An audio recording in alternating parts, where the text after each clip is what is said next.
Hey! Is Nicole here?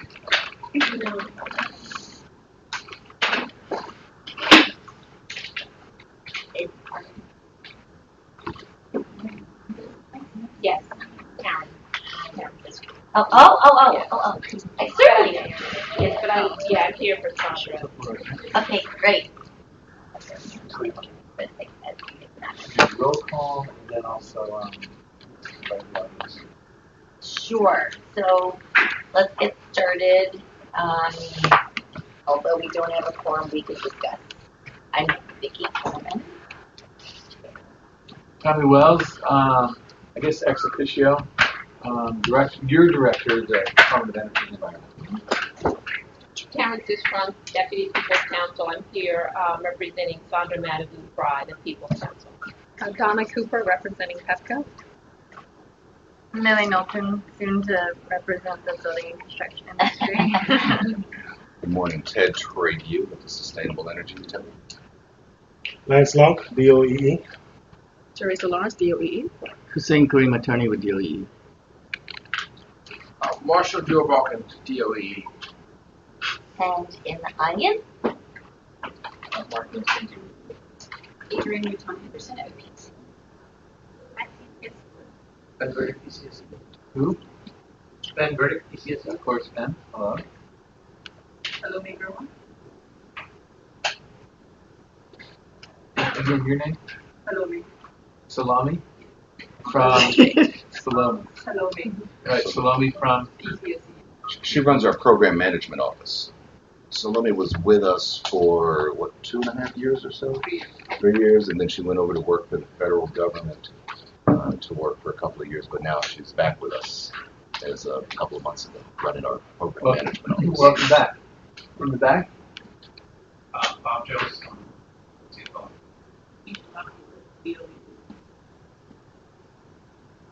great, thank you. Did we get on the phone? Who's on the phone, please? This is Alex Lopez with Oracle Utilities on the phone. Sean Good Kelly, morning. Washington Gas.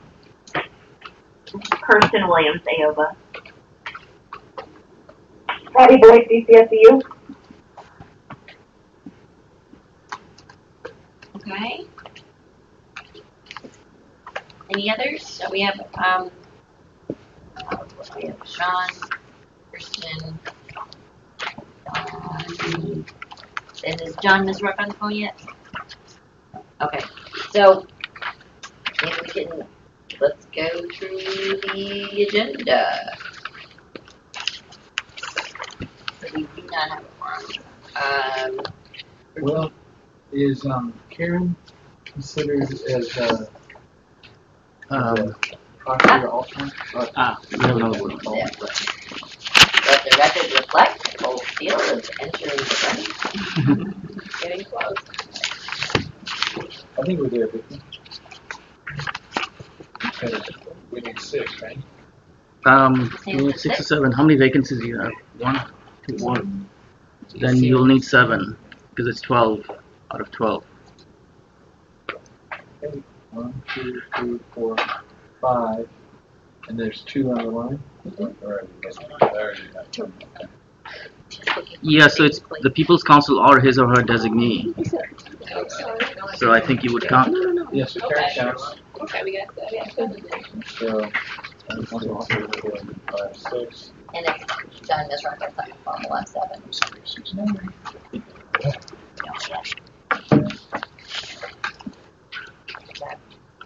We'll also see if we have anything that we need to vote. One of the things would be approval of the agenda. Does anybody have anything they would want to add to it or edit it? We can talk about it in concept as opposed to voting on it.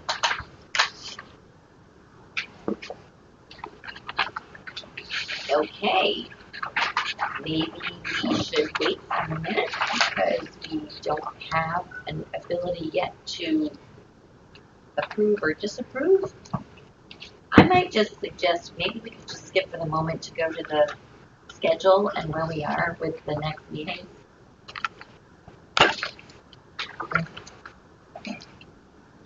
That is up to the board to determine the dates when it would like to have the next set of meetings. As you know, the legislation and even the board rules require one meeting per quarter at a minimum.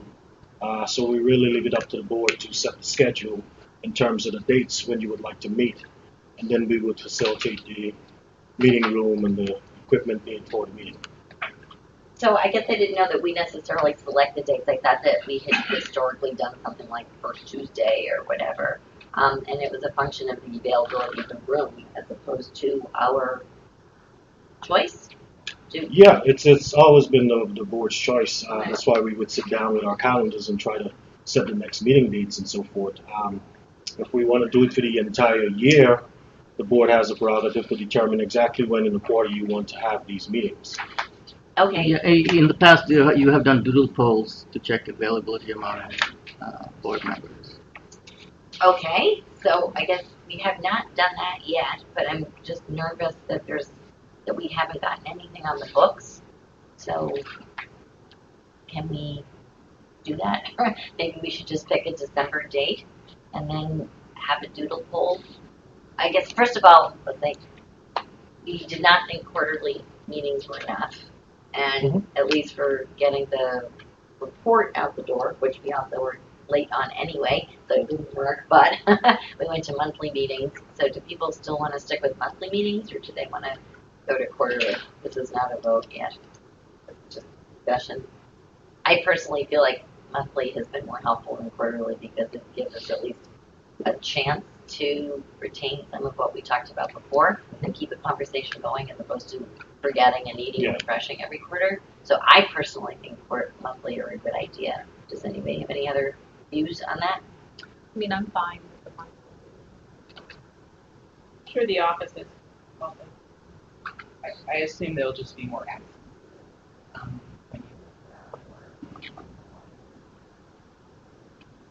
Do you mean physical or by we phone? started having monthly meetings. Yeah. And when we started having monthly meetings, I haven't been able. Clearly, I've missed the last 2 meetings, and there's always a conflict. Okay. So anyway, I assume there will be more absent. What would you recommend? Like every other? Like if we established dates at the beginning of the year, into the year for the year, I think would be really helpful.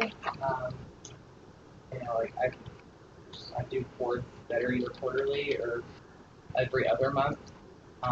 Monthly's a lot, so I don't know. Could there be a compromise where you had a quarterly in-person meeting and then in between monthly calls? Would that help with the conflict? I mean, does the call help? Just that. If there's a conflict, like usually just call it together. So is it possible for us to, I know we don't have the full board at this time, but is it possible for us to just go ahead and set the December date? And my recommendation is either monthly or every other month, because a lot of the feedback that I get from boards is that when you move beyond that, a lot of times the element of engagement is lost a lot of times. So just considering that, and more importantly, if we were to do every 2 months or monthly, but establishing the date so that up front everyone knows exactly what those dates are moving forward. Exactly. Because I think that the last 2 dates were established like a week or 2. Right, exactly. We could do something like that.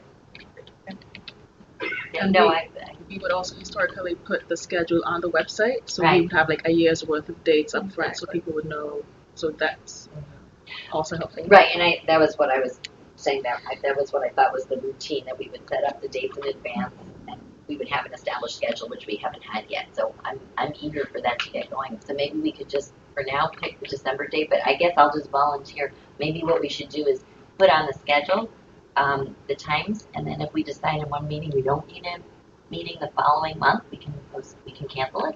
Would that make it any easier? But say that one more time. You mean monthly? Put a monthly meeting on a schedule and cancel it at a meeting if we don't think that there's anything moving. Did that help you? I mean, I don't. Well, I guess my question is do we have enough business to do monthly?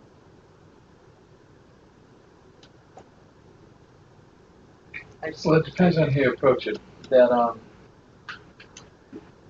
know the board has wanted to get deeper into expenditures, and we definitely on a quarterly basis will not be able to have a meaningful look at that. But I don't know if the board is now, more comfortable or less comfortable on looking at expenditures. And I think the other piece would be what you also to prepare during the year for the annual report, so that it's not always kind of like a crunch time or something. So I don't know, but. So I think I was advocating monthly because it felt like we did have enough to do on a monthly basis. For example, the things that stand out in my head now are things that we commented on that are in the minutes. Like we want to get in on the EM&B contract. You also mentioned the fact that you wanted to have a deep dive on understanding the invoices and the expenditures. Right. So you wanted to have a deep dive on the SCU programs and what it is they're doing. So those things, to me, would require more than just a quarterly meeting if you're going to be able to deal with those issues. Because each of the three I just mentioned can take up an entire 2-hour session if you really truly want to go deep into it. yes, I agree. Yes, thank you. So I personally think it's still a good idea, and maybe the issue would be to try to put onto the calendar what topic it is going to be discussed. That might also weed out some folks, because we haven't been very good at establishing subcommittees because everybody wants to be on it, so then it defeats the purpose of having a subcommittee. But it might just work out that way naturally, based upon people's schedules. So I guess I would still advocate monthly and putting something on the calendar, if that's acceptable. One thing that we talked about as well, though, was to try and make it meaningful each time. Is I think that the minutes are really, really getting stronger, but they still don't allow us. And again, because we've been scheduling the meetings at bizarre times in order to try to finish up the SEU report, I don't think we're getting the meeting minutes early enough in order to allow for the preparation that's going to make the next meeting meaningful. But I think that when we have the topics set up, then we're going to have a better idea of how to do that. But it is still helpful because it keeps them on the agenda and keeps us ticking. So can we just suggest something like second, whatever we're doing now? What we were doing Mondays, Tuesdays? What were we doing? Mondays, I believe. Yeah, historically it's been Mondays, 10 to 12. Okay. So does that work? Just shoot for first or second Monday? It does. Okay. Pardon me? Second Monday? Okay, let's do it. Let's do it. We're not voting. Or just maybe, Lenora, you'd be able to send out a doodle poll. But if we, or can you check? Do you guys know if the room is available on Mondays? We will check. Second Monday? Okay, that'd be great. And then just let us know if we switch to third. We can start to move that around. Great. So that would put the next meeting at December 11th. We're going with the second Monday of the month starting next month. I know. Does that work for people? Not for FCC. Well, Sandra will not be able to attend. I won't be able to attend during hearings for the Washington Gas merger. Oh, sorry. That's 10 days. Yeah. So the 18th would be better. Through the December 5th through the 16th. The 18th would be better. People still in town? I can do the 11th, but not. About the 4th. That's next week. That's a Monday. Next week. Can you do the 19th, Nicole? Oh, I'm out that week, so, if you need to work around me. Okay. All right, then let's look for the 18th. Thank you.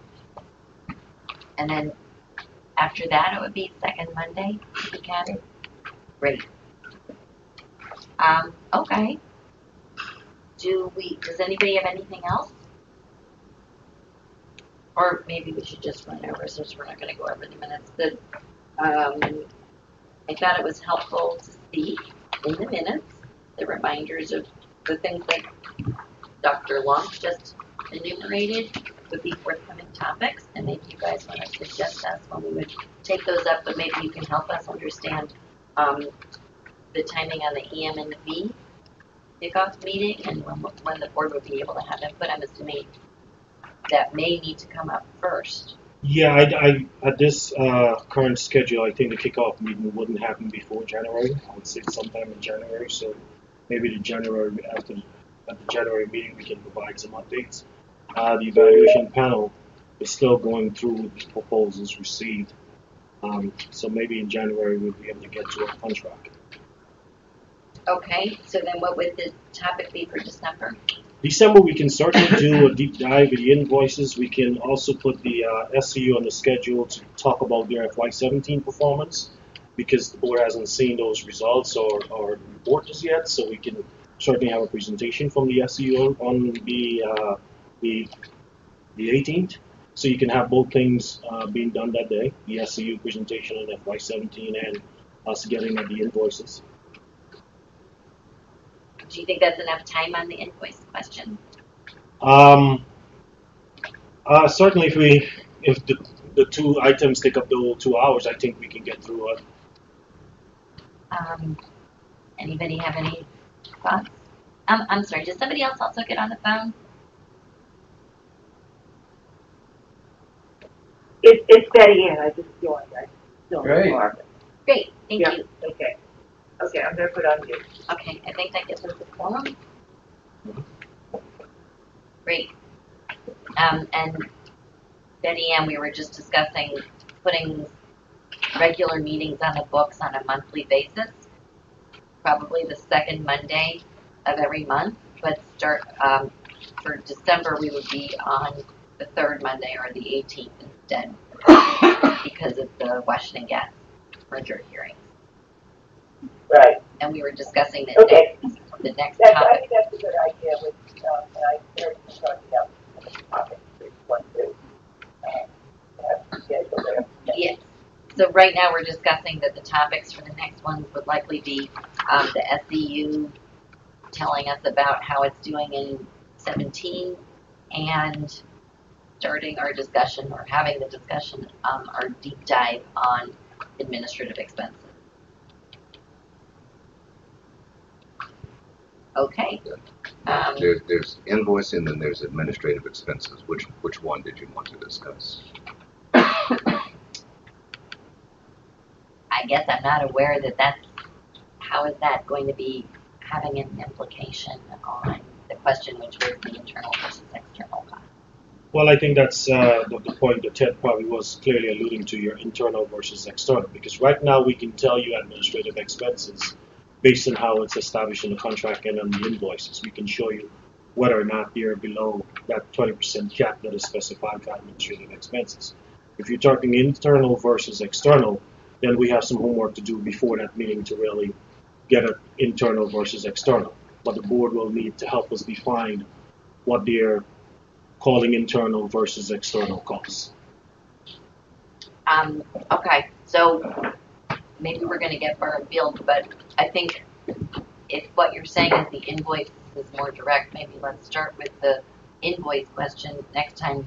But I think it feels like we keep going back and forth where each time we say we'd like to better understand the internal expenses, you all say, what does that mean? We keep saying, what are you spending on, so that we know what it means. So I'm not sure that we're going to be able to necessarily bring out more. Mm-hmm. We've tried it a couple of times. Mm-hmm. I understand, and just to point out the fact that for years we've struggled with understanding what was administrative expenses until we get to the point that we were able to define it. For as long as you don't define these things, then it leaves a lot of personal interpretation on the table. That's why we're asking for the board's input in helping us define what you perceive are internal costs versus external costs, because we haven't operated under those contexts in internal versus external expenditures. We do administrative expenditures and we do programmatic expenditures. Where is the definition that you're talking about now residing? Is it in the new For contract? general, yes, the general and administrative costs, they're defined in the new contract. So again, I'm just still hearkening back to us being able to have our explanation, or to understand when there is in the public domain commentary on the expenditures not making the right cut between what is going internally and what is going externally. So I think we're not necessarily understanding and able to see within the definitional context if there's nuance or gradation. Like, we can't tell. I don't know. I guess we'll take a look at the definition and try and come up with it and discuss it in a more intelligent format in the next meeting. But again, I just feel like we keep going back and forth with the burden being on us. And I think we're saying you guys have to do a better job of educating us so that we're able to get to the bottom of what it is that we're hearing complaints about. And we'll do that. We'll start off with sending you what we have right now in terms of admin costs versus programmatic costs. It's in the contract as an attachment. The general and administrative costs, for example, general and administrative costs are costs that are used to support the entire DCSU operation. They're, organization-wide costs. Programmatic costs are the costs associated with implementing and administering specific programs that the DCSU run, whether it's a renewable energy program or low-income direct install program. Anything that can be point directly to a program, we consider that to be programmatic costs. Stuff for the office is what would fall under the general administrative costs. The indirect rates and the 4% none-at-risk fee, all those things fall under general and administrative costs. So we've clearly defined those within the context of the contract. So it's just taking a look at those and figure out if the board needs to go to the level of the internal versus external. How do we separate out those two? But I think also, Vicki, when you say questions that the board's hearing about, instead of them trying to just figure out what that means, it's helpful for the board to specify the questions that they want answers to, instead of kind of a general, we're hearing things from the community. But we are, so that's why I keep saying that, the burden. Well, I'm sure you are, but specifying what those questions are, because one would be a question that maybe comes through the audit. The other would be, why aren't we getting contracts, subcontracts, why aren't we paid at a certain rate for, say, your rebates, versus, hey, we saw that they spent $4,000 on a meal, find out that it was actually training food for OPC. So those are very different things. And so to say, we just want to understand all this, you're going to have a lot of spaghetti thrown at the wall. Right. Yeah, no, I understand. So I'm just one thing I think is that in this programmatic versus administrative, I think that there's been questions as to within a programmatic expenditure, does that mean a programmatic expenditure on an SEU employee that helps to administer the program, or an expenditure on the program itself, which I guess I'm meaning as the actual output of the rebate or the actual retention of a contractor. And I know that one of the things that you have talked about previously was that the internal employee who is part of the programmatic cost, there may well be bang for buck, but then it looks like it's what we would call an internal expenditure as opposed to going out. It's hard to separate. Well, it's like any of my staff, like Lance or whatever, in terms of his time spent on the contract, it's hard to separate out. Say if they're putting a deal together, someone has to run the numbers to say whether the deal is worth it to the SEU to change out an HVAC system and to buy into that. So if you don't include that person's cost for evaluating the project, and whether they greenlight it or not, that has to be part of the program. But you're right, it's not part of what's paid directly to the contractor. Right. So that's something I'm just coming up with, just sitting here, as to if we see a definition, it's still going to be opaque definition to a degree, but that's one. We'll do our best to come up with other. Were you going to say something?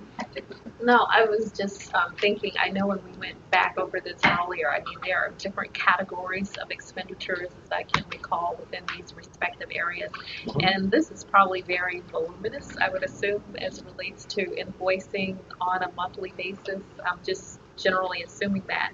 So any level of guidance that could be provided by you, Lance, as well as Ted, regarding this would be very helpful, because you don't want to obviously waste individuals' time, but at the same time, I know you are doing your evaluation as the DOEE, ensuring that the expenditures, the invoices, certifying that things are accurate. So it's like, how do you present that information to us in a streamlined fashion, maybe on a monthly basis, and the certifications that have been signed off? I know what Vicki is going back to, which is, once again, an entity looking at expenditures but not understanding what those expenditures are actually related to, wherein you have the expertise and the information, and you know that that was specifically related to an actual program that was being executed. So helping us to understand the categories as well as the information and the certifications, because I don't think we know exactly what we're looking for. We need some element of guidance there that I think you can help to shape. Definitely, and I think once we get that first track, it will help inform some of the additional questions that you may have. So why don't we go through the first process of showing you the breakdown of the invoices, the various categories, how they're defined, and then, you know, we can formulate additional questions after that. Okay. Thank you. Okay.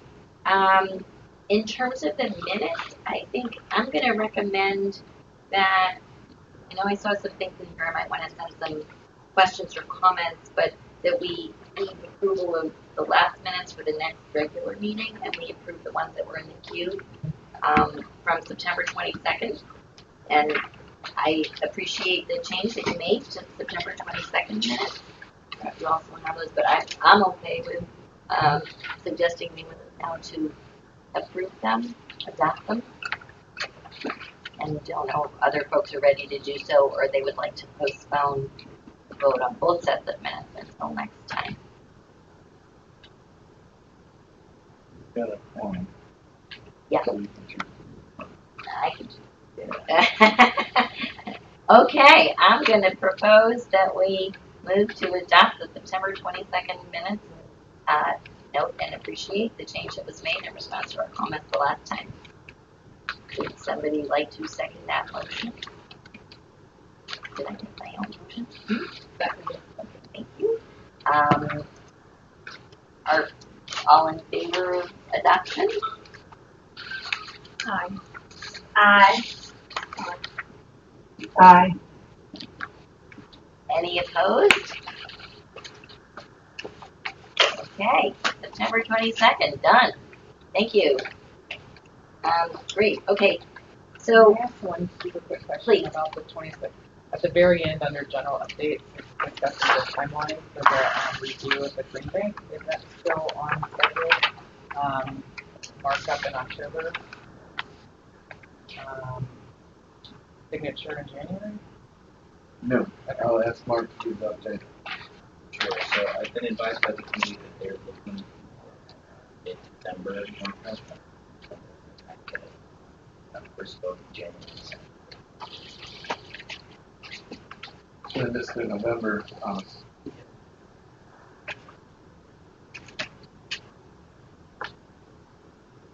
No, we have no understanding or information why Terry has waited so long. Is there any board role in this? Nope. The delay or the substance? It's just good for us to get to know when they'll have a partner with funds.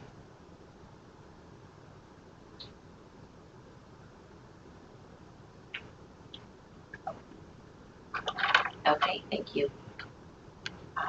Did you have any? Oh, that was it. Okay. Let's move to the report. Mr. Lipidema. I think there's a couple of places that there are still some individual questions in here. Vicki, one quick question. Are we delaying the approval of the October 16 minutes? There are two sets of minutes on the table today. Yes, please. We're delaying the approval of October until the next regular meeting. Okay. I know I had some questions about, and I actually might go back and look at the video just to see if it's meshing with my memory as to what took place. Okay. If that's okay. No, that's with everyone. completely fine. Thank you. Okay, so let's go to the board report. People have it. Oh,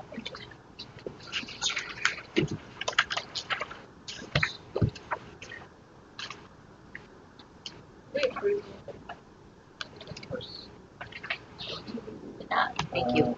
You have a copy? Yeah.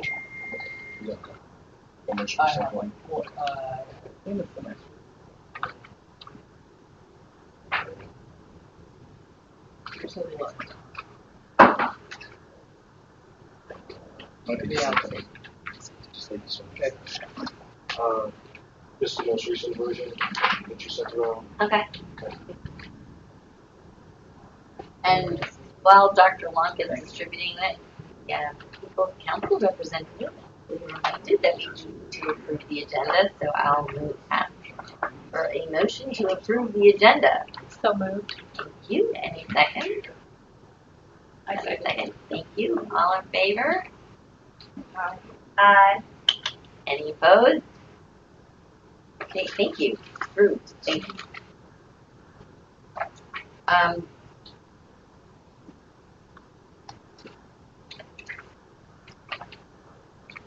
Okay, there's the front of it is heavily edited.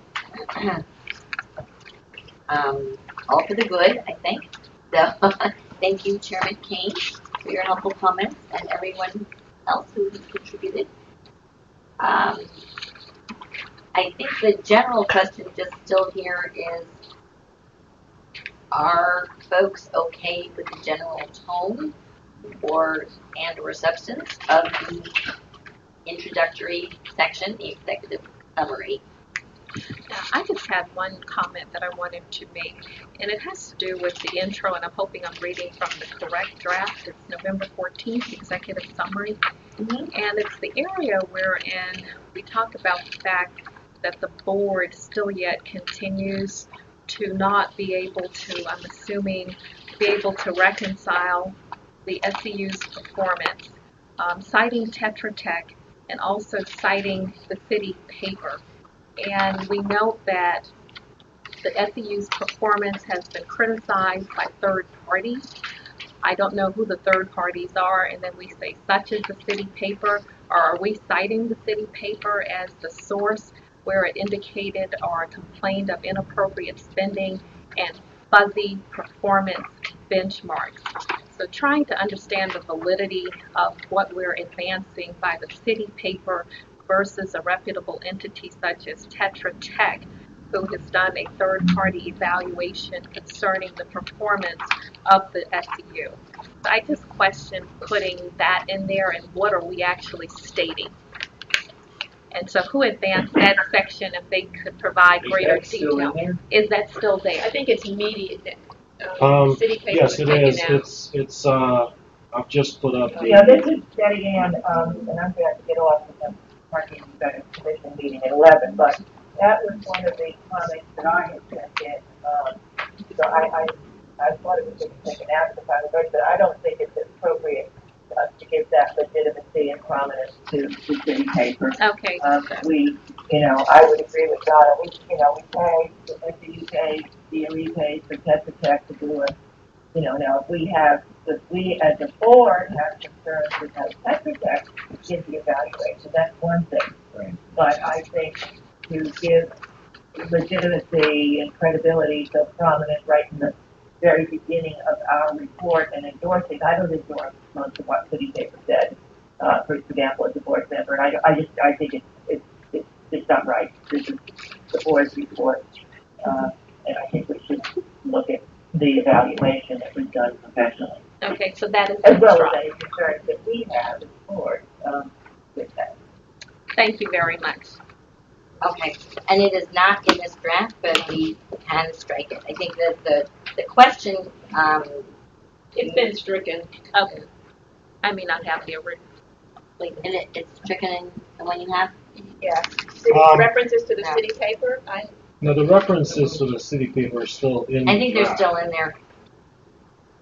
I think the second version, there was language added that spoke about erroneous information on Yes. the city paper. So Yeah, that, and so that was my attempt at neutralizing or providing the response to the city paper articles.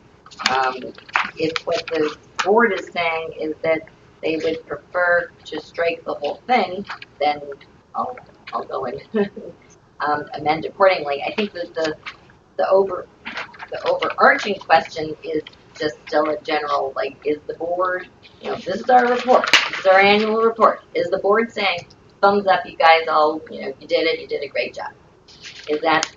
What is it this board wants to communicate? Like, what's the top line that the board wants to communicate? Go ahead, please.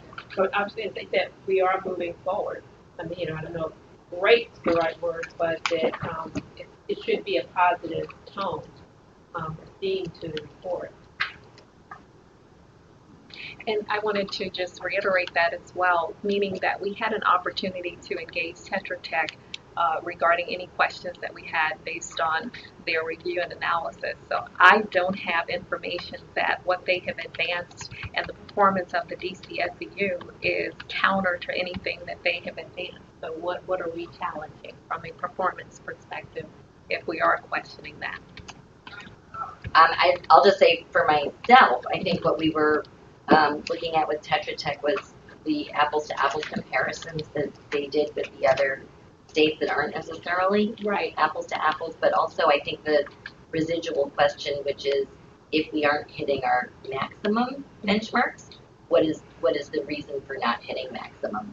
Recognizing, we've been over that there are minimum and there are maximum benchmarks, and whether or not there's an actual violation or problem, there isn't if you miss the maximum, because there is the allowable route of exceeding or hitting the minimum benchmarks and not getting penalized. But I think I guess I would say the question remains about what is it that is impeding an ability to hit the maximum or even exceed the maximum benchmark in all the areas. And I think that's the questions that we're trying to get to when we're exploring what the expenditures are.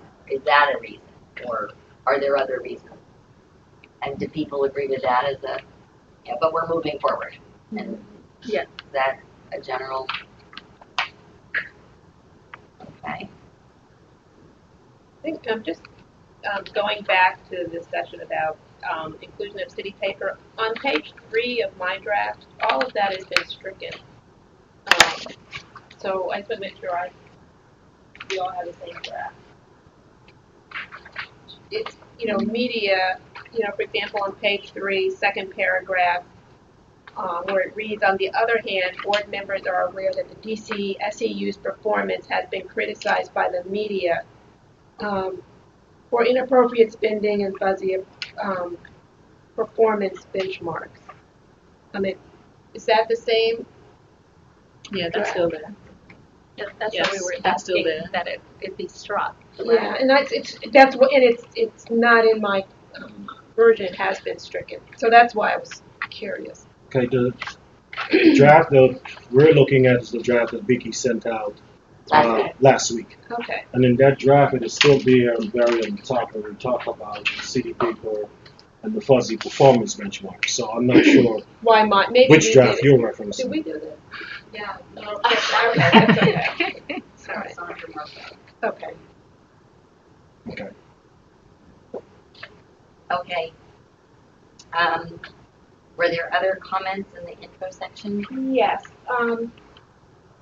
We're recommending that the composition of the board be added to the executive summary, possibly maybe on the second page, where we talk about the, let's see here, the 13. I think we should add that the composition of the 13-member board, the fact that it includes statutory members, the Public Service Commission, OPC, name the utilities and the other appointees. Maybe in the first full paragraph on page 2. The version I have it is in there. The version I have, it just notes and are appointed by the mayor to represent the additional stakeholders, but the stakeholders aren't named, so was it revised?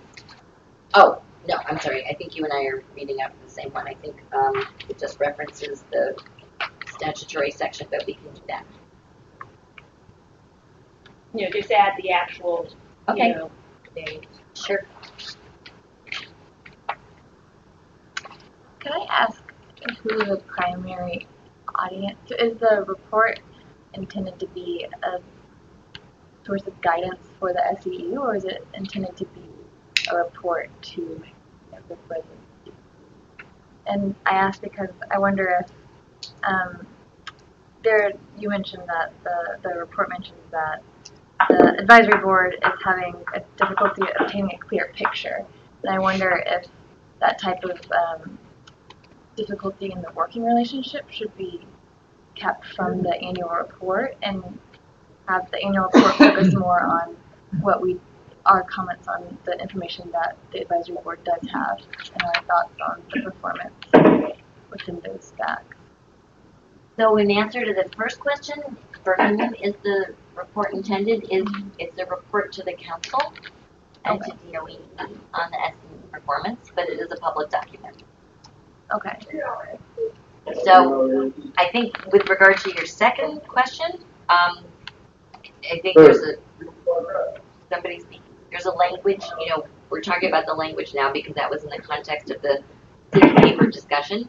The way that I was just recommending that we discuss was not necessarily that it's difficulty, but that it is that we want to understand, that the board wants to understand what, if anything, is serving as an impediment to the SEU's ability to hit or exceed all of its maximum benchmarks.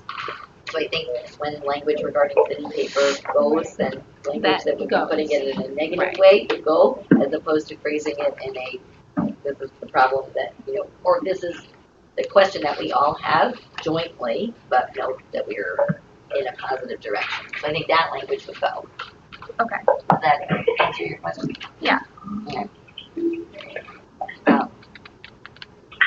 And thank you for highlighting that as a part of it.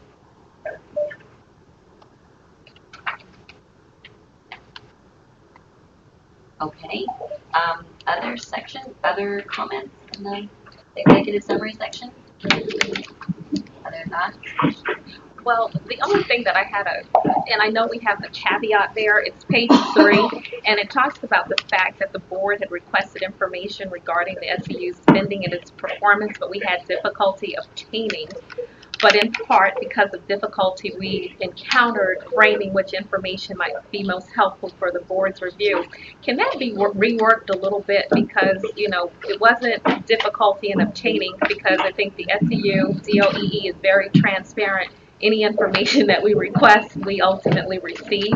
So to begin with the fact that we requested information and had difficulty obtaining it. Yeah, and I think that's what we were just referencing, that we'll be changing the language around on that. Okay. Yeah. Thank you. I thought we were meeting at 11. Oh, sorry. Let the record reflect, Amy Berlin is now among us as well. So we have a super quorum.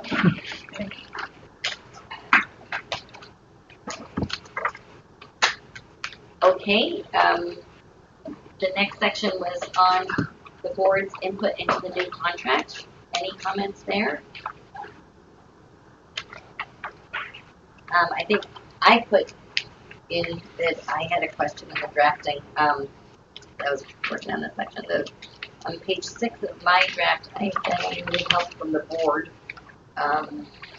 People who have longer memories than do I, through testimony to the council, or I didn't know what it was from.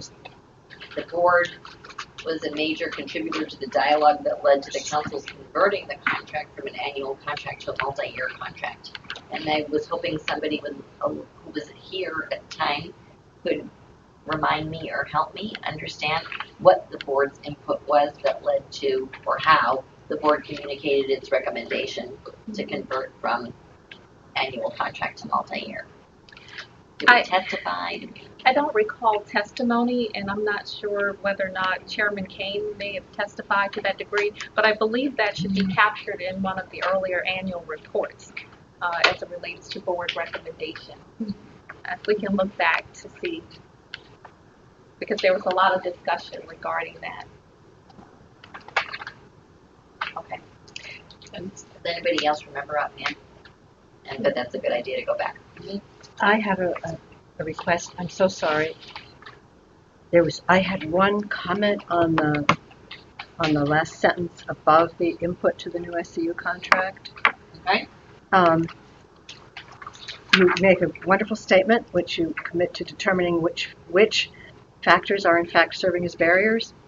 And because we only go into any detail about one factor, perhaps we could say something like, which of several possible factors, and I name difficulties with program coordination and collaboration among agencies as one possible factor,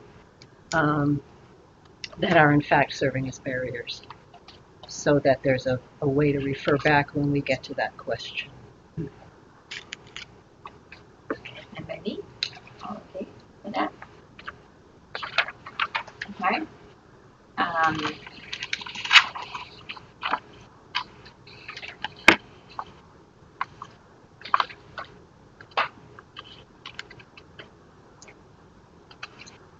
And it's this on. So, did anybody else have anything in that section?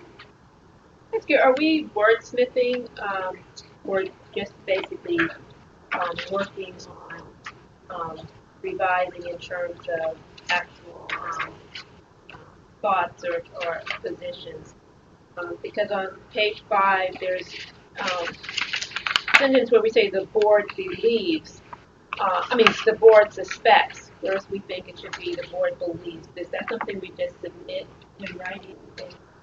It will be changed. On page 5 it says, in particular, the board suspects that while the DCSEU may indeed be achieving minimum benchmarks, which the law expressly allows, there is a concern that achieving the minimum benchmarks may not be enough. So I know that Sandra had a problem with the word suspect. It's either it is or it isn't. Okay. Under which document are you looking at? The draft that Dr. wants. But it's the same in both, so. Yeah, just a different page number, that's all.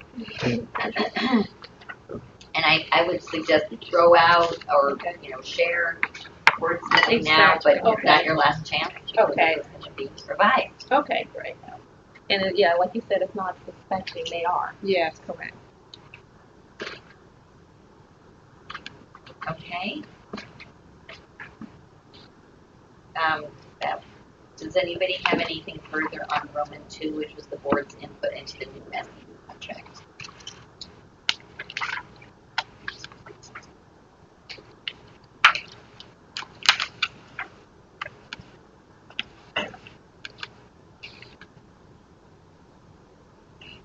So, Roman 3 is the board's activities in FY 2016. I find it hard to believe we only had sometimes in 2016. Not that I'm disbelieving or suspecting anything, it just feels like there was a lot more. Well, I have a question. I guess it's on page 8. There's several long parenthetical remarks. Okay. Yeah, and two things. One, it's hard for people to read long footnotes.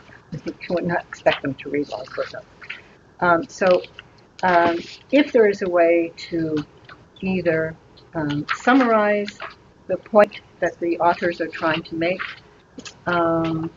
or put it in a note section, like we might have.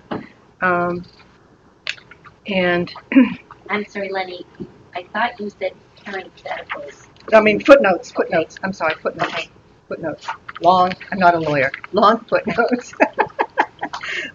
They're long footnotes, some of which it makes a slight misstatement, but my main problem is that people will not read long footnotes. Okay. And then on footnote 17, I think the difference between Delaware and DC is that Delaware was established as to be an independent entity and then became a contract, because the DCSEU is a nonprofit organization. It is a 501c3. The DCSU is not. The contractor is. That's why I had a question mark for that to try and reconcile. Thanks. Okay. So the DCSEU meaning Is a joint venture. It's just a brand name. The EIC, the contractor, is a nonprofit. Right. So we want to make sure why we're mentioning this and what we're saying. What footnote number is that again? 17. I think it's changed, Lenny. I think it's 22 on page 22. Okay. Sorry. Missed that. No, it's okay. I just want to figure out substantively. Because I want to understand why we're making this point, and then find a way to make it so that people read it. So I was the author of this section. So I did this because of our trying to evaluate the comparisons between the Delaware structure and the Cincinnati structure that was examined by BDA and Maryland. I'm sorry. For the basis of how it was recommending that the new contract be framed, and pointing out, again, whether or not those are necessarily apt points of comparison, but they're what we have, and when they may or may not differ. Well, may I make a suggestion? Please. I would collapse them into a 3-paragraph note.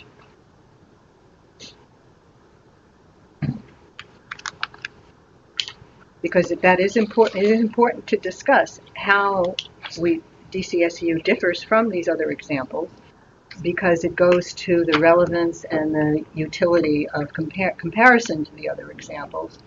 It's an important enough point, it should stand on its own. I'm not sure that as a footnote to something else that it really gets the point across. So either it's worthy of being in the text, or it's a full note, something. Yeah, because it's a very important point. I might seek your assistance. Okay. Thank you. Yeah. Anyone else?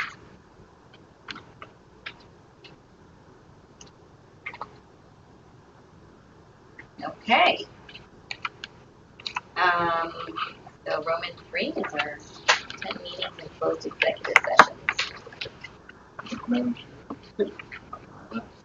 I know this is yours. But it's an open meeting. Please, go ahead. Let me confer with my colleagues over here for just a second. Might be fine.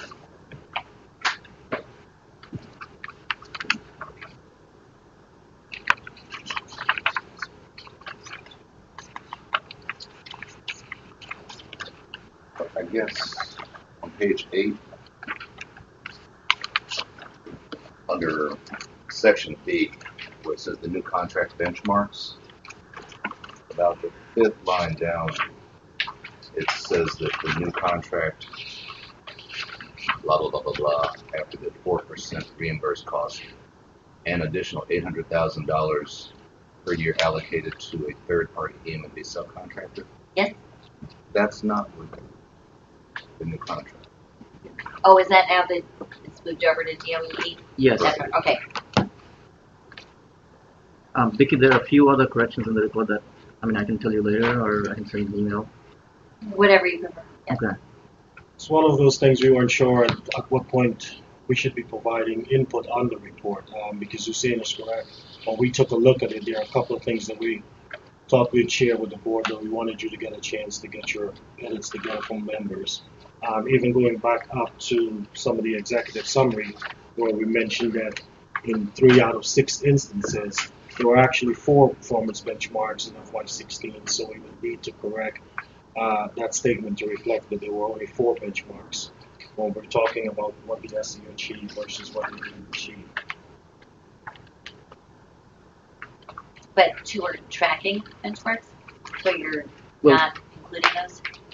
We converted 2 benchmarks to tracking goals, No, I so it's understand. so it wouldn't be correct to say tracking goals versus benchmarks.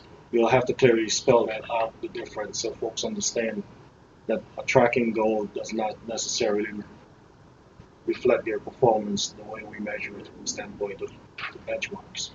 And a tracking goal does not have an associated incentive. Right, I understand. I'm just trying to remember how this all came about. Or Well, in 16, the contract was amended because the law. I don't mean that. I mean the language that's in this executive summary now that must have been citing, I don't know where it came from, or that came from somewhere, so it's not 3 out of 6. What is the bottom line then in terms of what was done, what was achieved and not achieved?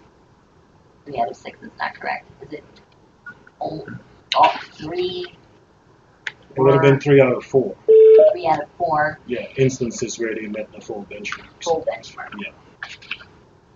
And 1 out of 4 where it was almost? Or is that the... I'll have to go back and look because I'm remembering the discrepancy between electric and gas. Yeah, there are One actually of the- 5 benchmarks because electric and gas, Right. those are separate. So how would we characterize it then? Well, if you look at the 3 out of start of 5? the start of the entire sentence, you said he exceeded the minimum benchmarks. Which page are you on? I'm on page 3, Okay. starting from the last sentence in the last paragraph, Mhm. which says, however, the board notes that while it too acknowledges that in 2016, the SEU had met or exceeded its minimum benchmarks, and in 3 of 4 instances, you mentioned 3 of 6 instances. Understood, yes. So see, again, I'm not knowing why that's there, what it came from, unless that was something like a paraphrase of the city paper, but if it's 3 out My of version 5. says exceeded 3 out of 4. Yeah, it's later on. Mine, Yeah, It's- it's been, but- the change has been made. mine says 6. No, it's there are 2 places. You look in the Ah. first, you look in the second. Is it correct to say 3 out of 5 if there's a discrepancy between, or a difference, distinction between electric and gas? No, I think there should be, there were 4 benchmarks and 2 tracking goals, and of the 4 benchmarks, 3 were met. Yeah. But within the 4 benchmarks, there's an electric and gas. So were the minimum. 4A and 4B. So, can somebody refresh my memory, please, since we're doing this without the No, you're going down the right path. But One of them. the thing is, when you try to split the 1 benchmark into 2 benchmark, it kind of goes counter to the legislation and what's actually in the contract. The 1 benchmark, the energy consumption, reduction in energy consumption, that is measured both from the standpoint of gas and electric, but it's still 1 benchmark. So my recollection when we're looking at the slide Mhm. here is that there was the natural gas Yes. was not as strong performance as electric. Yes. And was that the one, anyway, the one benchmark where the maximum was not hit? In other words, is it redundant if we say 3 out of 4 and within the 4th, both parts?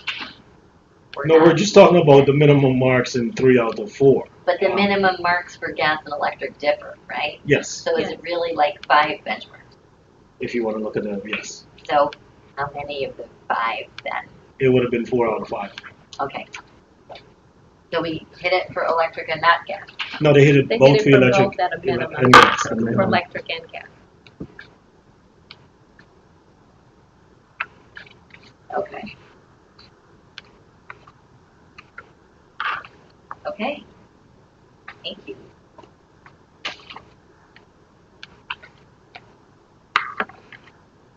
I just in response to your earlier question about whether or not DOE should come in, I would say, of course, please, like, help us be more accurate, and it's good to have the discussion here so everyone can hear what the comments are. In that case, Uh-oh, hold back. I don't know if you're in the section about the new contract already, or the new contract benchmarks. Wherever commenters would like to take us. Can I make one comment before we get there, since we're still on the executive summary? This sentence, this last sentence here, where am I? I'm on page 4, pretty much on the top of the page 4, where it's referencing that the board also notes that while electricity sales were down 3% in the district in 2016, then in 2011 it has been unable to ascertain what role the SCU played in that. I did some analysis over the life of the previous contract, 2011 through 2016, all of the savings that were achieved by the DCSCU. And it equates to roughly about 2.1 out of that 3% can be attributable to the DCSCU programs. And 2.1 out of 3%? Yes, out of this 3% reduction here that is mentioned in the sales for the district. Because the savings that the SCU has produced over the 5 years, that's what it equates to. Well, can we cite your analysis? I can certainly share it with the board, and the board can feel free to cite it because it came from the verified results that we've had in the EMV reports. If you summed all the savings for those 5 years over the expected amount of over the baseline, you would see clearly that the SCU did have, again, in that 3% reduction in sales that we've seen in the district. So we reproduced the savings charts later in the report. Are they? Is it apparent from what we already have in here? No, it wouldn't be apparent. Or can we cite to something? You would, what the savings are? You would have to do a summary of all of the previous years of savings that the SCU is showing.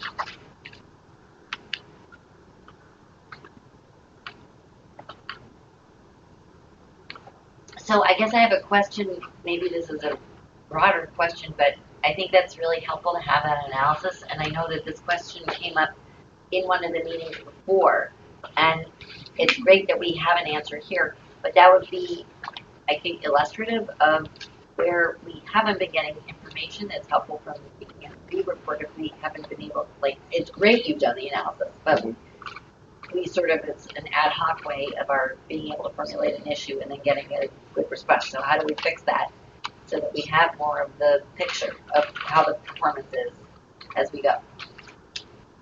We can take a stab at trying to present this information a little differently to the board.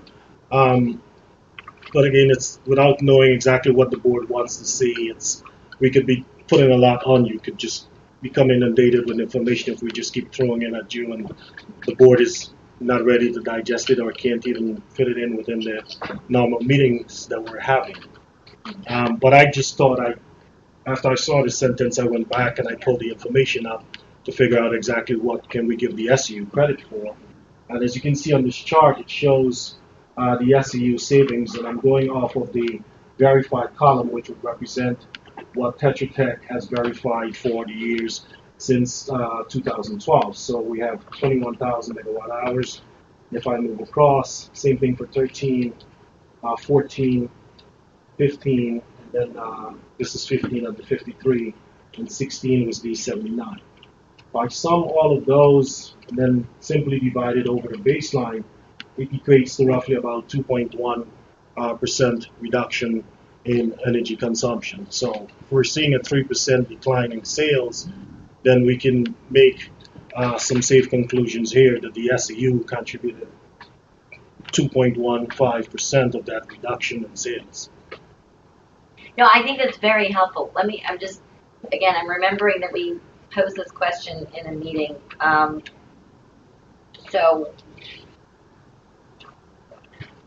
I guess the question would be, where was a claim articulated that the SCU, that electricity sales were 3% lower in the district? And is that the first time that we've ever presented that formally? That was Chairman Kane's statement at a prior board. Yeah. Well, I think Chairman Kane was asking what the SU's role was with regard to the 3% decline. And what I'm saying is, where has somebody cited to the truthfulness of there being a 3% decline? Where is that? Is this about electricity in particular? Yes. Yes, it is. So Donna, is that something you would be able to Verify. confirm for us? Exactly. I would do so. And then also, just going back to that overarching question again, you have run the calculation specifically in order to get at the question that was raised as it relates to the contributions of the DCSU to that. And that's easily verifiable because, once again, it goes to the programs and what is implemented by various entities, and it relates to the contribution of reducing energy consumption as well as usage, attributable to specific programs that various entities implement. Exactly. But we'll do that calculation around the reduction. Thank you. Excellent. More? Got any more? Oh, well, it's in later on in the section with the new contract. I don't know if you've gone that far yet. Is Dr. Lonk ready to move forward? Sure. Okay. So, under the section that says the new contract benchmarks, Can you point us Is to that section 2? that is section. page 8 of Section- the November 14th draft? It's Where we just page were? 12 of my draft, and it's right after the BDA footnote. The large footnote is like 2 pages. The page And before. there's an interim draft, it shows up on page 9. It's B, the small b, the new contract benchmarks. You find So- the Maryland Empower footnote. It's the next page. Oh, okay. Yeah. Yeah, this is a good place maybe to talk about the difference between a tracking goal and a benchmark. Because that's one of the main So outputs. that is discussed, but probably only in a footnote, so probably no one saw it. That would have been my footnote. It's the attorney thing. It is.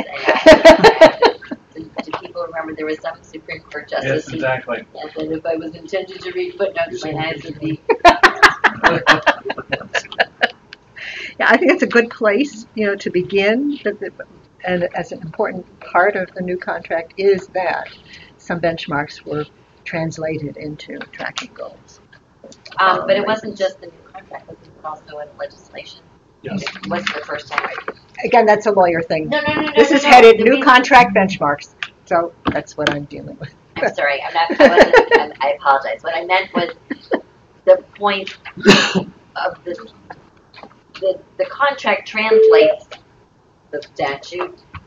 Do we think there was anything novel in the way the contract did it, is my question, as opposed to the way the legislation called for it? No, I think it's good evaluation methodology. I don't think that's novel. Good evaluation methodology should be standard. So the first thing is it says the new contract consists of a 5-year base period. You see that? The third line says 20 million in FYs 2018 to 2021, 95 million over 5 years. You see that? Yes. With 820, 830 withheld each year, that's not correct. I don't want to get into details. They don't want me to. It's 5 million over 5 years. That's the incentive part. It's not 820 each year. Okay. It varies. And then the additional 800,000 should be stricken as we talked before. Okay. Okay. Then the next page.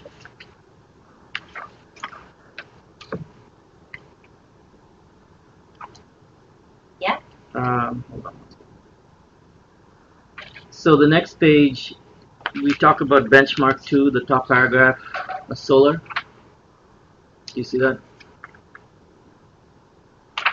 Benchmark 2 was designed as a cost reduction benchmark. Yes. So the last sentence of that paragraph says, that said, the removal of the cost-effective requirement does not mean the board intended to give blah, blah, blah. Yes. And it's not through acquisition cost. In the new contract, the solar benchmark is a capacity benchmark. You have to install X amount of solar every year. Right. And it's 4 or 5 megawatts over 5 years. 5. 5 for the maximum, 4 for the minimum, right?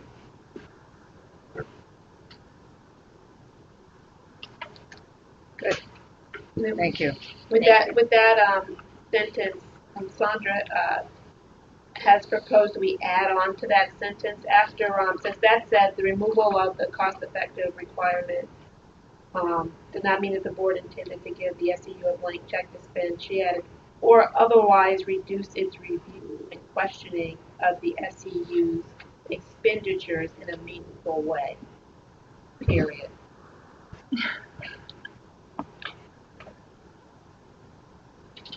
I think as the sentence reads just fine, just to delete different means such as acquisition costs, replace it with a capacity benchmark at 4 and 5 years.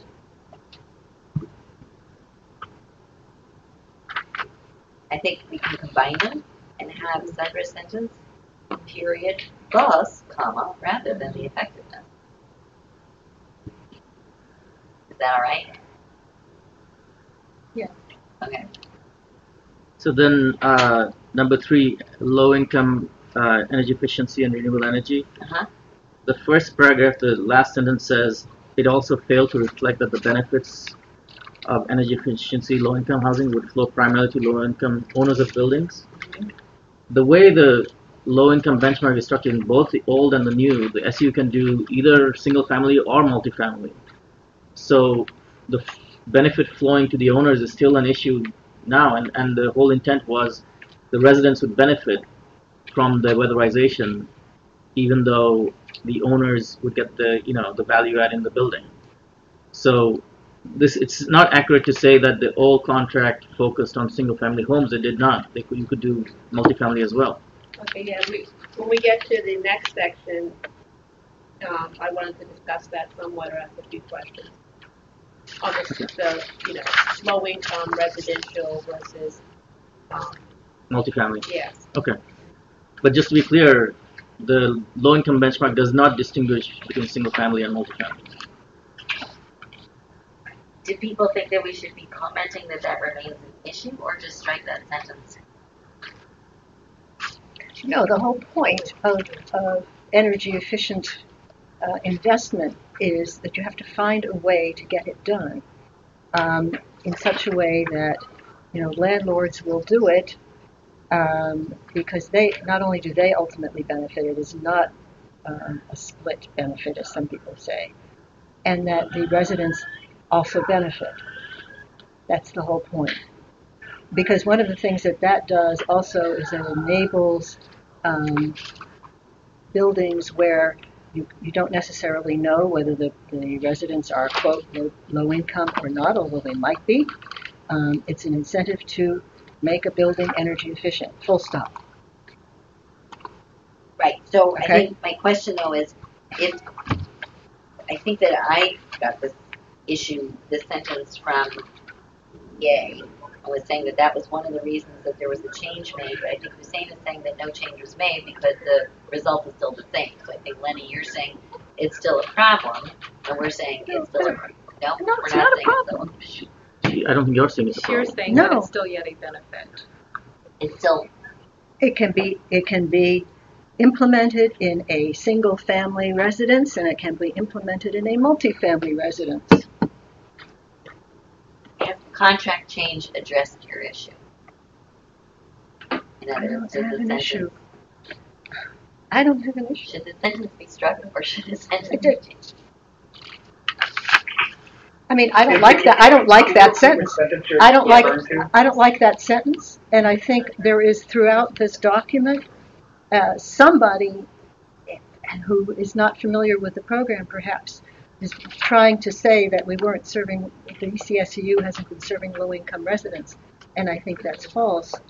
And I think this is an artifact of that, and I wouldn't have put it in there at all. Okay. Like a yeah. Yeah, Yeah. Was that Sean? yeah, that was Sean. No, I was curious on which section, what page you're referring to, what line, and what was the concern again?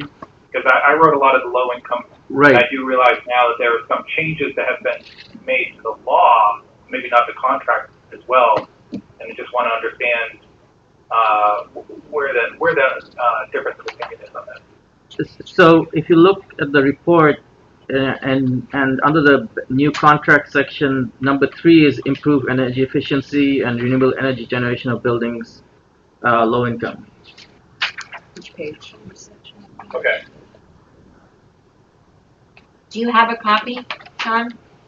Yes, I do. I'm looking at it. I'm just, some people have referenced different pages, and Yeah, it's I'm on, page. that starts on page 9 to me. Correct. Okay. The one I pulled up from. Yeah, the Then- second sentence under number 3. Yeah, the first paragraph, last sentence, it says is also fail to reflect that the benefits, et cetera, et cetera. Do you see that? Oh, yes, yeah. So what I was saying was that the low-income benchmark permits the SU to invest in either single-family or multifamily buildings. There is no distinction made in the old or the new contract. So this, I'm striking the sentence. Like, I was the author. I got that out of BBA Global. So I'm just not. Can we clarify where we are? I have 2 copies sitting in front of me, and you clearly have a different version. So, I have what Vicky sent out. Maybe. so this Lance handed this to me today. This Can is I what see I that? printed out and thought is what Can I we see did. It's It would be the on last sentence on page 9 of Yeah, the last sentence on draft page that you 9 printed and the out. one I just passed out. Oh, you're looking at. Yes, right here. Alright, so but you were pointing to page 13. Yeah, mine is different. I mean, maybe mine is correct changes.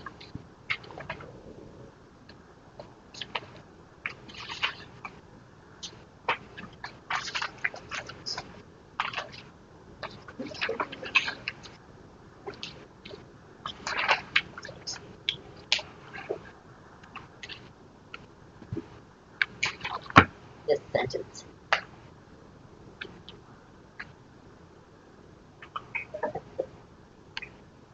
That sentence. Okay.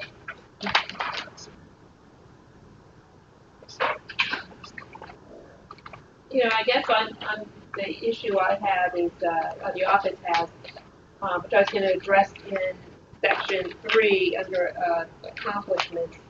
I think it's the same issue, but we're looking at, you know, the change in the law and whether the low income energy efficiency programs and metrics or, you know, requirements are dealing with, are you focused on shelters and clinics or whatever versus low income residential as has been contemplated in the past? But I guess if we can, when we get there, we can possibly wordsmith, or because we may need to add language explaining the change.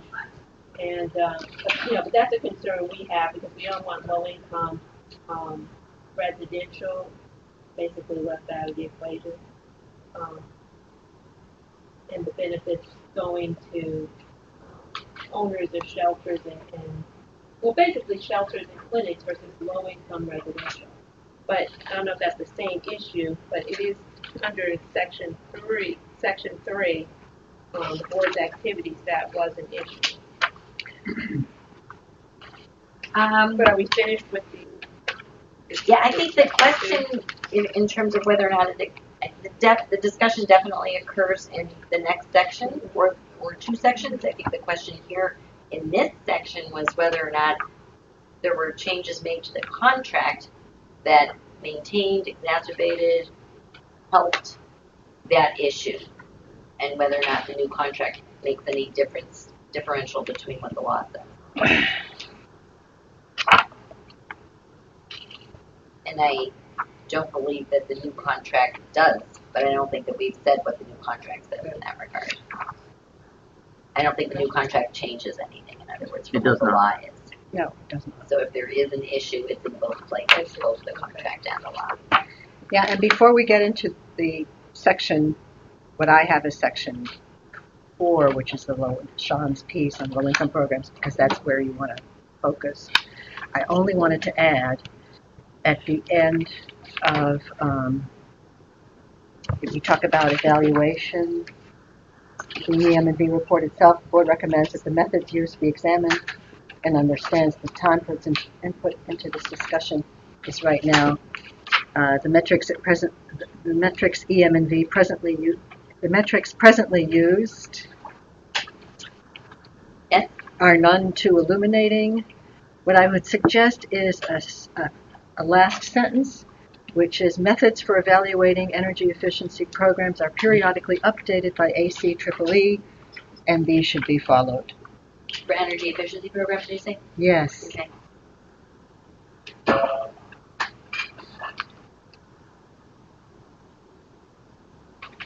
That's the simplest thing. Be prescriptive.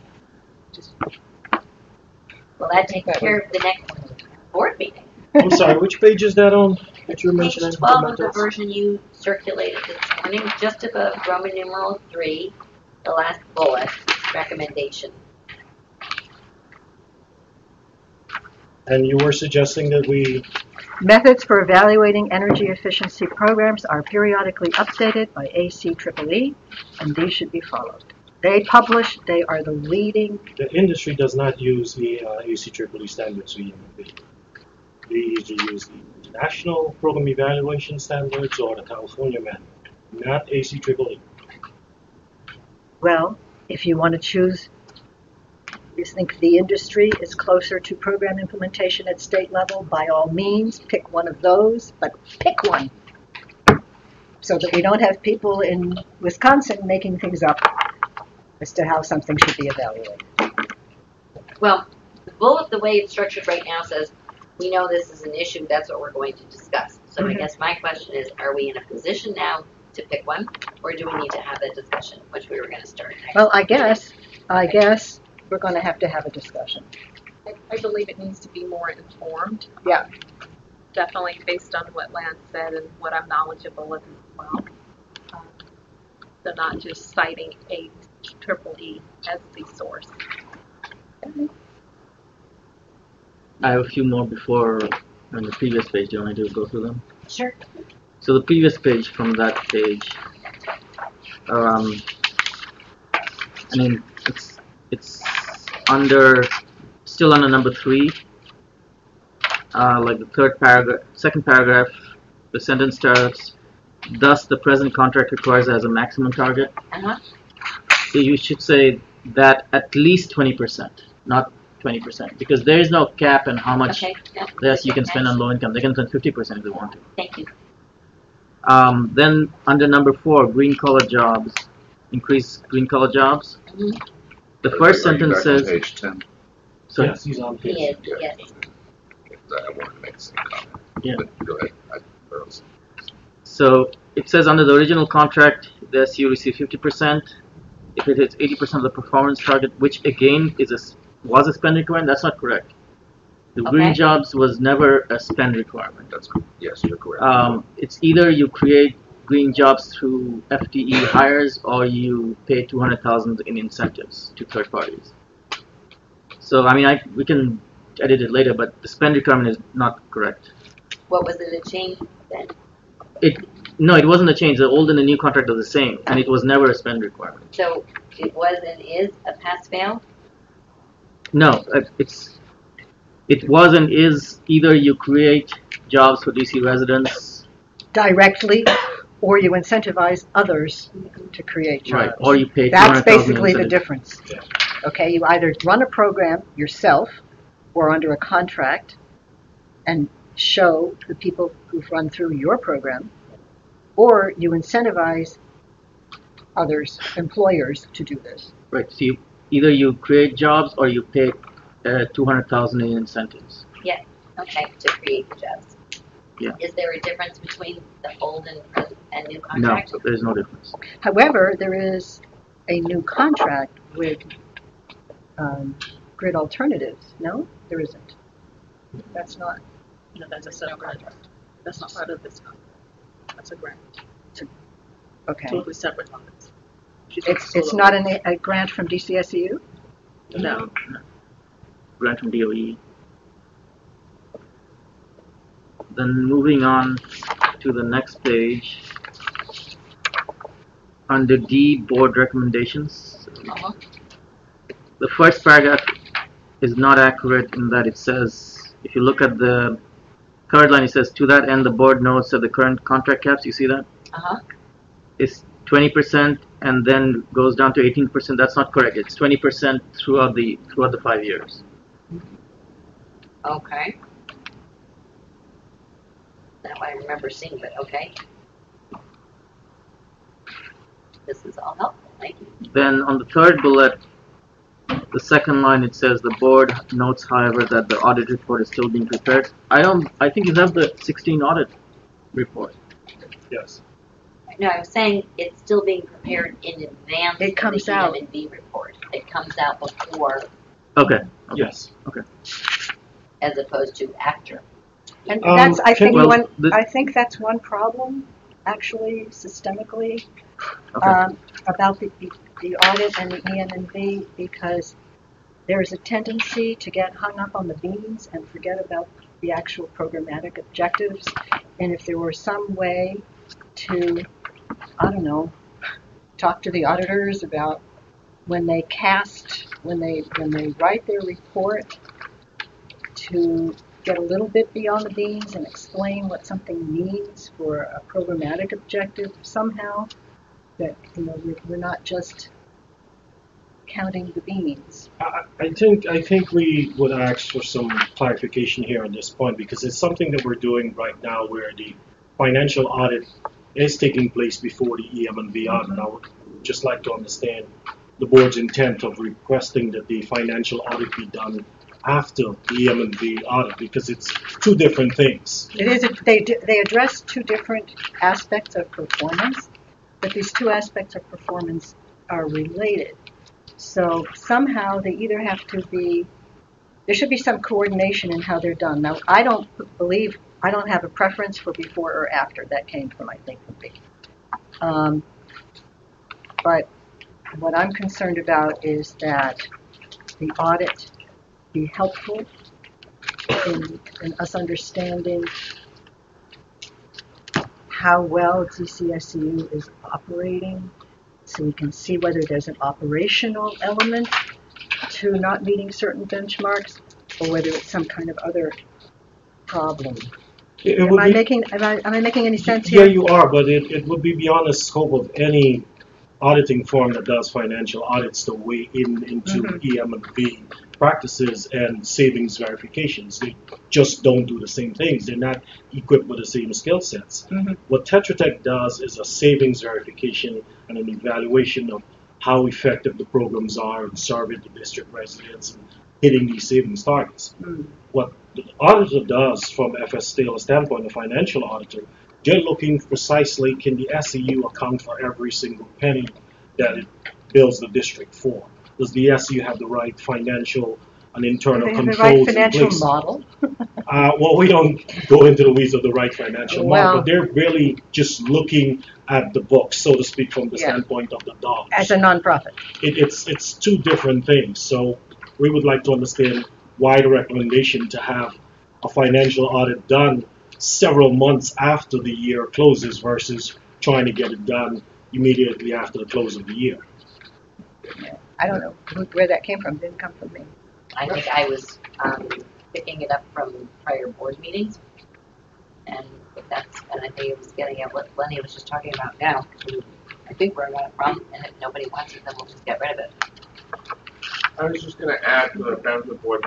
There was also the EM&B audit does in evaluating the cost-benefit analysis. The cost-benefits of the SCU work does rely on using financial numbers as well, like what is the CSU actually spending, where the financial audit doesn't look at savings. So there's actually, I think, I would personally say there's a benefit to having had those financial numbers checked already at the time the EM&B report is being done.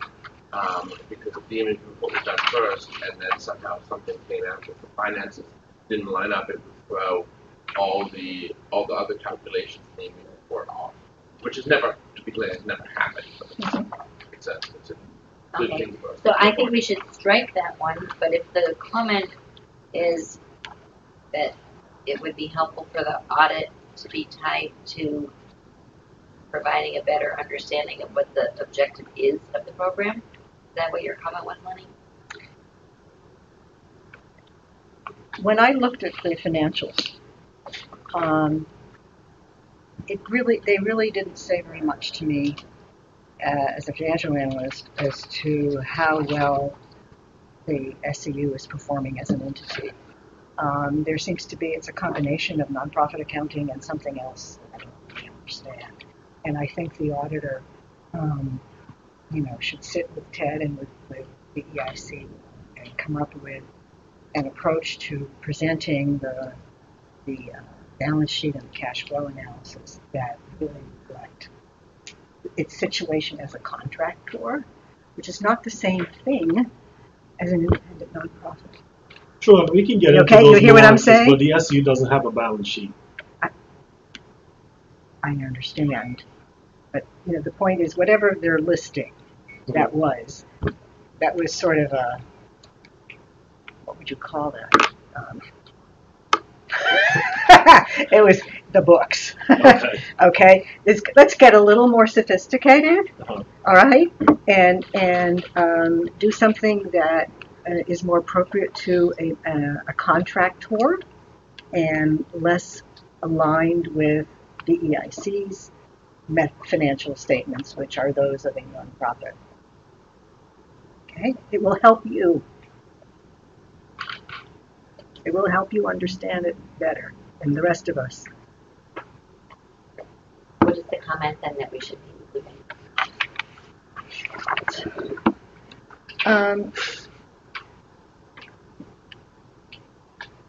The board asks that the audit report be adapted from its present form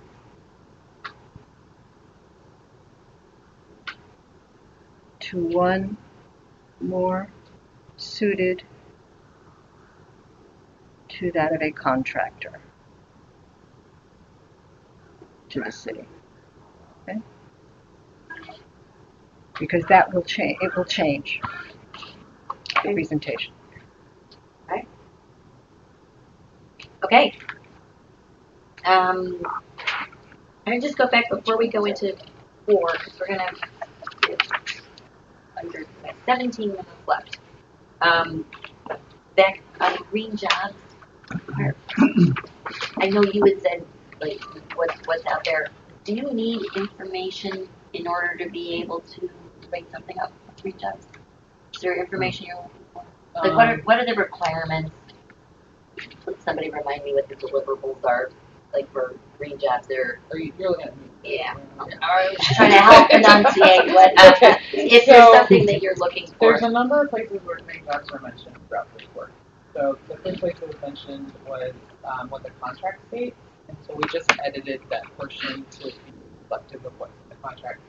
So to clarify, it can be a combination of creating jobs and creating contract jobs, correct? Mm-hmm. Yeah, so it's not like one or the other. Mm-hmm. And then throughout the report, it talks about sort of like what happened in FY16. So I literally just spend time to put those numbers together. Yeah, I would say also the audit report is very good on green jobs. And like I know we did some work with you in FY16 in partnership with the Workforce Development Program, so I can speak to that. And I guess my question is then to the board, are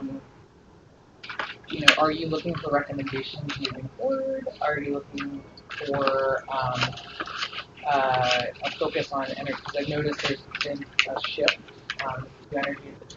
So like, is there a preferred shift from exclusive to exclusive energy efficiency? Is that something that we need to discuss? You mean in terms of the field in which people are to be trained? Correct. Well, I think you're with the Building Managers Association? No, I'm the Office of the People's Council. Oh, okay, I'm sorry. I think that's maybe, they're quite different. Yeah. And, I don't know that this is a place to make that kind of a programmatic choice. It's just unclear on? Well, maybe we can say it is unclear at this time. We're still deciding something. Whether to proceed with the solar installation as focus for the jobs program, and perhaps moving more toward building management or something like that. Be vague. Yeah, and Be vague. Well, and so that's my question, because I wanted to make sure that I wasn't kind of going off the rails Yeah, in terms so- of knowing what happened and what is happening. Pausing for a second on what is happening or going forward. If the report is on the SEU's performance in 2016, so I think what we don't have yet in here is some sort of a granular idea of how did the SEU do with regard to jobs creation. And so if I'm remembering, There's a number of bullets in there that talk about exceeding the target throughout. And so I don't, are you looking for it in one section? so I don't know that I'm looking for. I think I was responding to, are saying that were we going to talk about jobs creation. So I think there's maybe I'm getting at this more granular issue, like it's hitting the benchmark, but how are we hitting the benchmark? Are we hitting it by hiring more people internally? Are we hitting it by paying people or incentivizing the creation of jobs by somebody else? And then my question is that information in the Tetra Tech report where we could just simply pull it from there, or do I need to sit down with Ted and get more information? And so I don't know, but can I just ask first before you answer the question, if somebody could please remind me what the breakdown is, or like are there buckets or homes for kinds of jobs created? No, they're not buckets or jobs for kinds of jobs created. Let me give you In the contract. Let me give you a definition of a job, okay? A job is 1,950 hours worked by a DC resident who is paid at least living wage. It is on certified payroll in support of projects that are sponsored by the Sustainable Energy Utility. That is one way to count jobs. So it is literally an hours count, counting hours. And that's external from, yes, correct. No, these are like... No, all you're these saying, people he's sitting saying over here in would be support one of, SUV. and what the question has always been is, okay, and are these jobs sustainable? In other words, can people take their skills that they learned and the experience that they got from working on DCSEU projects and take them elsewhere? Yeah, That's never been a requirement of the Green Jobs. Yeah, but you can get into the discussion about whether it should be, but that's never been in the contract. Okay, that we get it into philosophical differences. I'll let you finish and then I'll ask questions. So that's the first way you count jobs. So Ben here, we would count the number of hours that Ben works over the course of the year, hopefully 1,950. I'm a green job. Lee is a green job. Marcus is a green job. Okay, so you count those.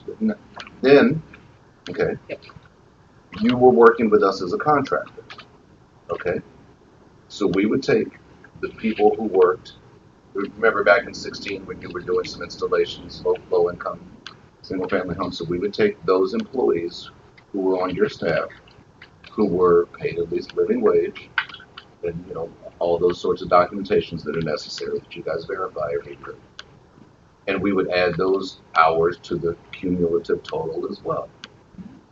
You can take any of the other contractors who were working with us. We would get the same information from them, whether they were doing solar, whether they were doing single family retrofits, multifamily, whatever they were doing. And so I think there's a couple of questions in there. When you said whatever they're doing, whether it be solar or weatherization services, and there's different stages of types of weatherization services. Is that broken down? Do we know how many solar jobs were created, how many weatherization jobs were created, how many SU jobs were created? You mean how many hours were worked in support of solar or weatherization? So we can do both. So I guess like it wouldn't have been an FTE. If, it was If you just don't part want me of the to year. drive up my administrative cost, I might be able to do both, but, But hours equals jobs, right? So that, Yeah, so if you Mm, so you're just saying, but you're adding things up. Let's say, for instance, here's a better example. Let me not point at Nicole. But let's take a contractor, Access Green. I think we're familiar with Access Green. Access Green employees do some work that they get work from us. They do some work elsewhere in the marketplace, correct?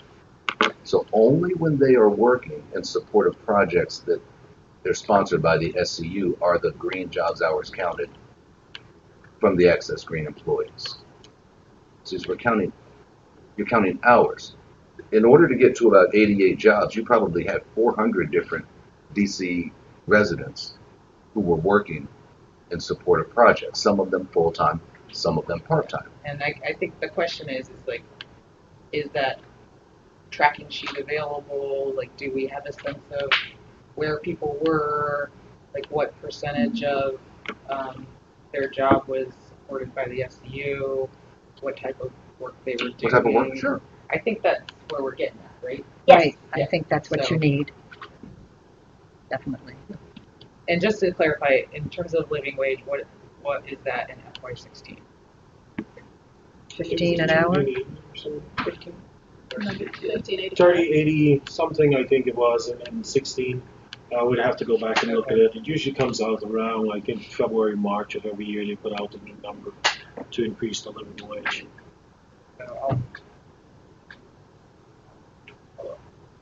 so you're asking for the list of contractors or the numbers of jobs per contractor? If that's Is that the way or it it could is? be grouped under like types of jobs. Converting to LED. I mean, I'm not saying it's going to be a hit a button and produce the report, but it's going to take some grinding. Like you had to come up with 88 somehow. Yeah, how did you do it? Is there a, get to the 88 FTEs, I mean, is there any kind of guidance or statutory requirements as to, or definition of what an FTE is in terms of a green collar job? No, there's In the the contract. 88 jobs and the FTE, all that is part of the contract. The law just says you're going to create green jobs and that's benchmarks. That's all. But meaning there is a definition of a job, but whether it's a green job or not is a subjective. No, we I defined think- what a green job is in the contract. The legislation of itself didn't define what a green job is. It just says I think it create had green a jobs for definition, but it was very district broad. I remember. So it wasn't like broken down by specific categories. And it doesn't even say No. FTEs. It just says green collar jobs means such and such industries. I can look it up, but it doesn't. The FTE count and the 1950 hours and all that, we came up with that in the contract. Okay. So I was gonna say in previous like job tracking hours, I've used different numbers. I've used 1665. I've used 28. That is true. When we Right. first started off this contract, we started with 28, which is standard government practices. Private sector usually hovers around that 1950. And then I've seen the 16 and so forth, which we believe are a little too low for an FTE count. That's why we ultimately settled at the 1950 based on the consultants that came in to do the analysis for us on the board. Yeah, that would be super helpful. I can get that and be able to do a little write up for 2016. I'll just add, just walking in here right now, it just seems interesting that 88 green collar jobs aren't 88 people with jobs. I know that has something to do with the SCU contract, but is it something that we look at or have contemplated looking at as to like really like what does a job or FTE mean? And we're dealing with numbers as long as we have however many people. I think Ted, you said 400 or what. As long as we get to the 1,000 hours over a year, whatever, however you get to it, that's a job. I was just curious as to whether we're really truly addressing what it is that we're aiming for, and that's providing employment, real employment for people in the job. Yeah, and I think when we get the spreadsheet, we'll have a better picture of, is it, 300 people working 15 hours in the year, or is it, 100 people working full time? So close to full time. Just get a better picture of that. And I think it also may go to this, which I keep groping with, the internal-external issue, because I think if the 88 jobs are, it's helpful to know, are the 88 jobs SU employees? Are No. the 88, just hypothetically, that's the answer to the information that we'll get. So I think the questions are the 88 jobs on A, SEU employees, B, SEU subcontractors, which for lack of a better definition could be, I don't know, I'm asking this. That's why I think the names are helpful. The entity that provided the luncheon for the program, is that in support of the program? Is that a subcontractor? No. Or is it a subcontractor that is installing energy efficiency right, or renewable so equipment. That information, I think, is helpful towards understanding the quality of the 88 jobs, or whether they meet the objective of a green job. Because I think the language is squishy about in support of an SEU program, and I think that would be helpful to understand. Does that answer? Yeah, I mean, this, like I said, this is really outside the contract. I was looking at, like, in the future, SEU really the board look at, like, what is a green collar job and what is the ultimate goal. And, is it to give a lot of people some experience, right? Or is it to actually train people and have 88 people now have green collar jobs that are working in the district, the benefit of the district and forever, district's sustainability, right? And they actually have a job that they can, if they needed to leave, they could take it someplace else. Like, what is it? Yeah. What does this really mean? Reaching the ultimate goal or objective or mission of what we're trying to do with green collar jobs, and that's like an esoteric or no, but I think Karen, it's not esoteric, and let me offer this if you might, because let's say we're taking residents through a training program. All right, they're not there all year. They might be there for 3 months or 4 months, and then they go on to full-time employment. Should I be able to count their job once they're fully employed? And that was my next question. Okay. And the answer has been no. I can only count them while they're actually in our training program. So you raise some very important questions that we're more than happy to answer. But have a lot of people received training in our organization and then been able to parlay those into jobs, all over the country, quite frankly? Yes, absolutely. Ted, and are you guys tracking that? Yeah. And so, as a component to the baseline hours that create 88 FTEs, you then have whatever tracking system you're utilizing to follow up on those trainings that have been placed. And so that's a whole other picture. And that was going to be a positive. That's the second half of your question. Yeah, and while it's not meeting performance requirements of the grant, it's meeting the overall meeting goal. Larger objectives of the city. Yeah. And like, what are those jobs, and how long are they sustained? Are they still in the district? Yeah, programmatic, not beans. Basically, Program. adding to the positive performance. But I think that's all. Does go to, is it, how are we meeting the benchmarks? And it's a piece of it that's an important piece. I just want to be clear, though, and I think it is clear that Ted made it clear that he does not get credit for someone that takes a job elsewhere in the field, and he has no obligation under the contract to track that continued employment. It's a good story, something that SEU and the rest of us should be proud of, but it is not a performance measure. Does anybody think it ought to be? That's the question. So is that part of the recommendation? It's a, Training we for the do- benefit of the nation being nation. yeah, we do tracking of job placement. And I would say it's one of the more difficult things to track. It's very hard. A lot of places call it alumni. They're like alumni programs, and they have an alumni outreach person who does that tracking and also provides, support. Sort of has an alumni service function. And even the placement function. I mean, there's lots of ways to round out the job creation service so that it's justifiable to count people later on in their lives. I mean, that's a programmatic that's a program development choice that SCU will either make or not make. And so I guess the question is, do we as a board make that recommendation, and do we even have that ability? You can make the recommendation,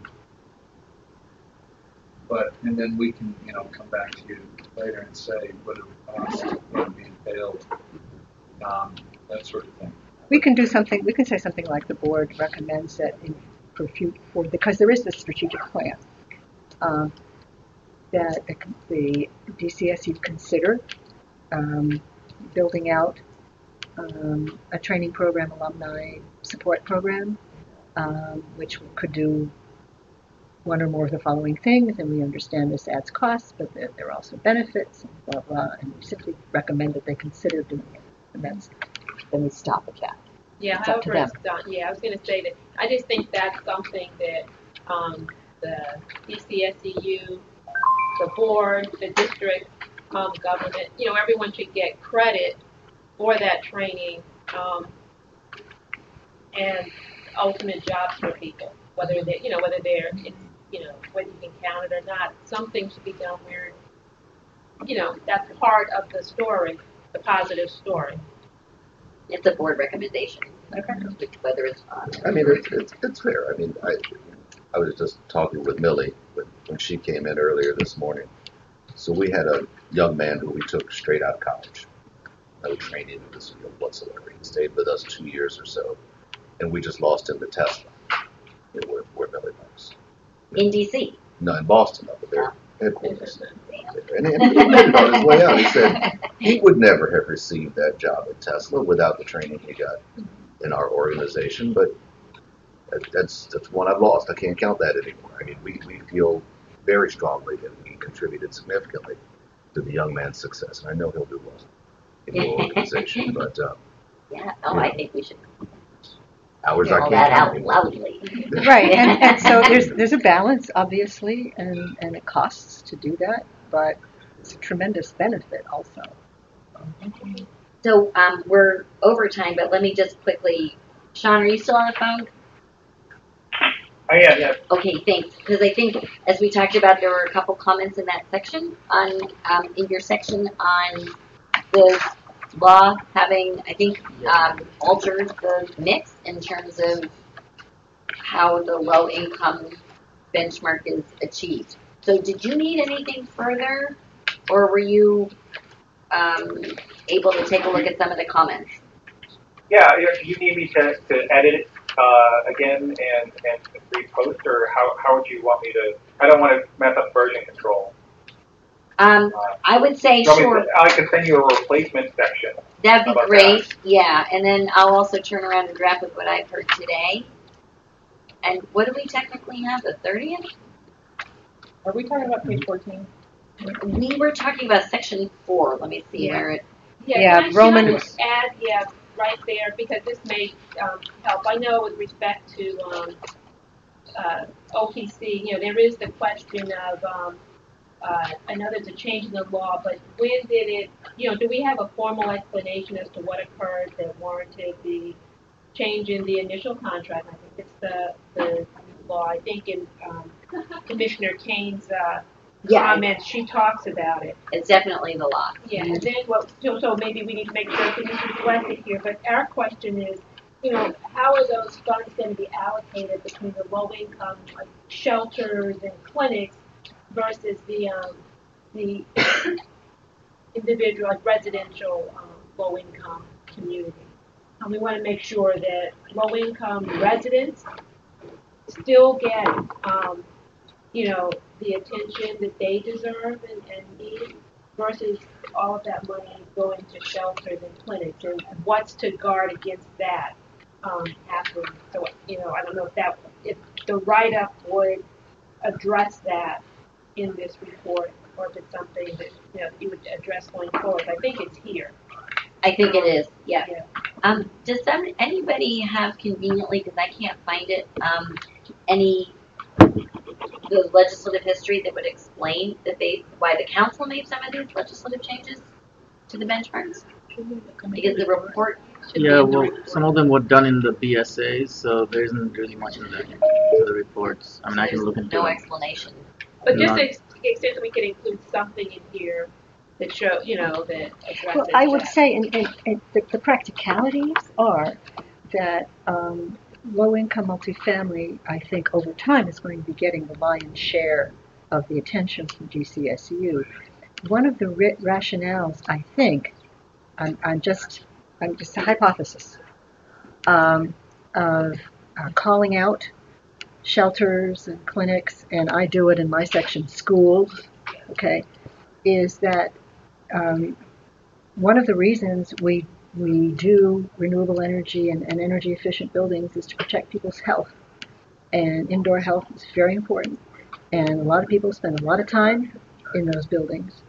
But DCSCU has not been the lead agency on retrofitting those buildings. It usually occurs through GSA, much as some of the low-income residential, particularly weatherization, occurs through the housing agency. So there is, in some respect, you could almost call it competition, you know, for who does this work. And I don't know, Ted, do you want to speak to that? I mean, do you believe that it's a fair? I mean, you wrote the strategic plan, and you identified some entity, you know, some organizations that kinds of buildings you want to work with. So, what do you think about it? And just before Ted, you start, I just want to say we just need to make sure, you know, we're not saying that money shouldn't go, you know, programs shouldn't be focused or earmarked towards shelters and other housing or whatever, multifamily housing. But we just want we need to determine how are you going to determine how to do your allocation? Right, exactly. How are we going to determine whether or not we're working in single-family, multifamily, or shelters and clinics, right? And that was why I was asking whether there was any guidance from the council when the change was made, or how it came about. Like, what's the history of it? I think you're looking at a new benchmark that requires both an amount of spend in this area, an amount of energy savings that must be derived from that spend.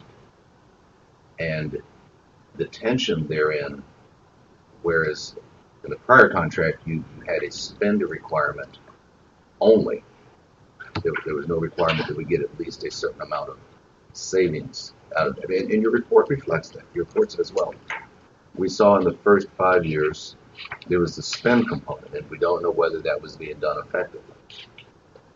So in the new contract, there's this requirement that you get a certain amount, roughly 10% of your overall savings out of that. Then that forces you into a position where you have to go where the savings are achievable, because that's not a de minimis amount of savings that are being required under the new contract. Understood. So I think what you're saying is, how do we ensure that we are trying to eke out savings from residential as much as we would be getting them out of what might be lower hanging fruit, like a school or a library. I would add, it's not lower hanging fruit. It isn't.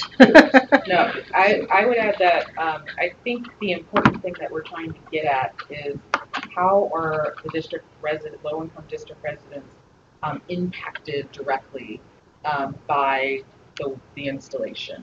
And so when I say directly, it could theoretically be more esoteric in that you're impacting them through healthy building standards or, just energy efficiency upgrades or just like building upgrades in general or building services that are provided that are providing a better lifestyle for those district residents. So how are they being impacted directly by the installation of that solar? I think that's and I'll throw in, I think it's good, to reflect that, to say that, but in terms of making that a priority of the contract, I wouldn't go any farther than the words of the contract. We have, as you know, the largest solar investment almost in the country that's focused just on low-income residents. The SEU is to get the whole city to reduce the amount of power. And if it's low-hanging fruit, then we got to go get it. Because the main focus of the SEU, while there's social riders adding on, there will be jobs, helping low-income folks, the main point of the SEU is reducing the energy load in the District of Columbia.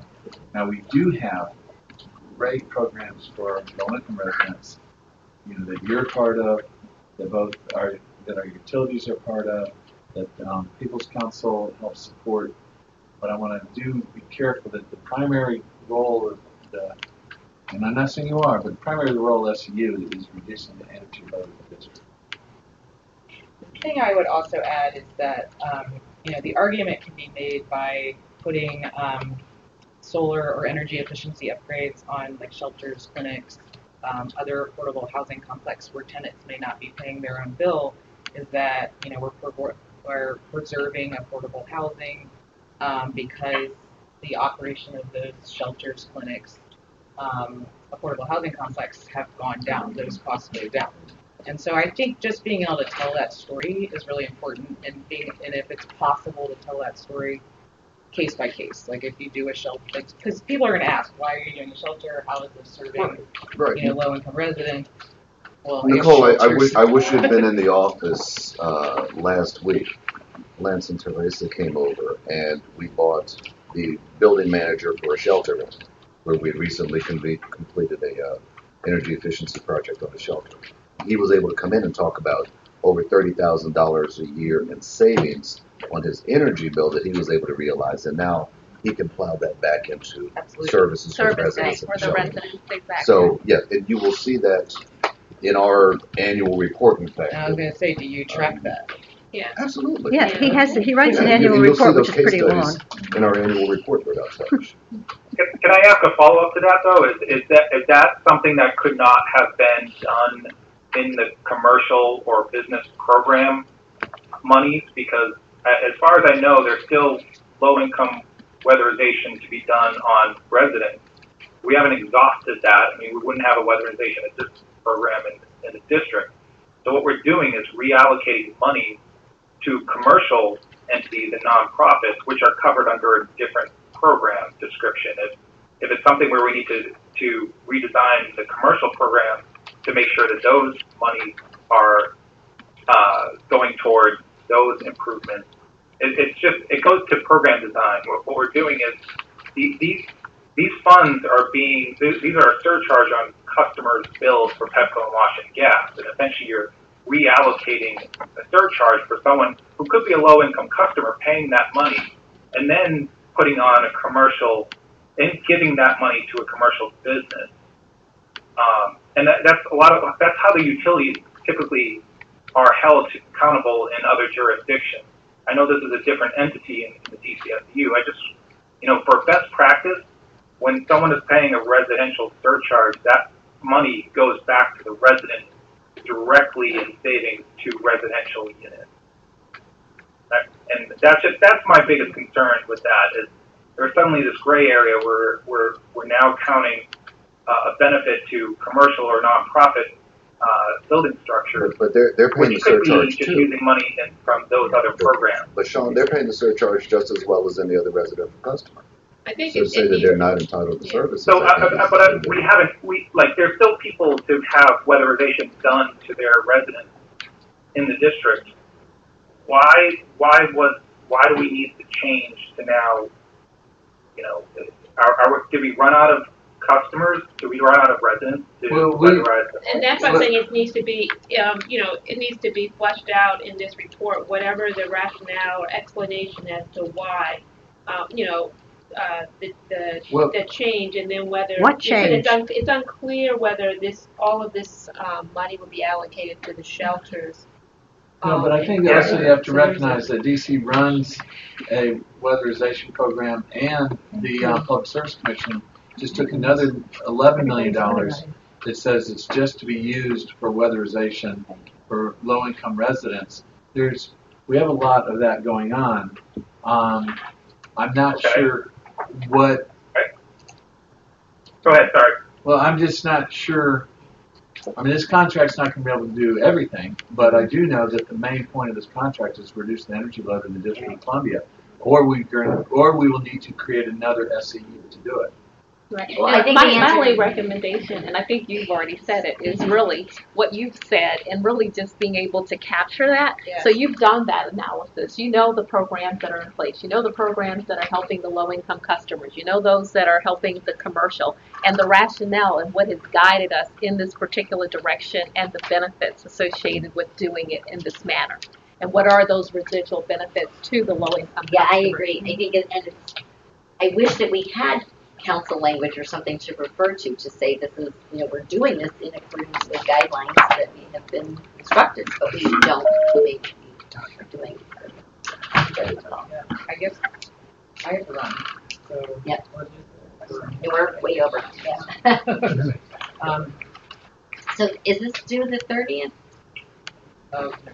Yeah, I would say, can we please have another, for me? So you're requesting another extension? Yes, please.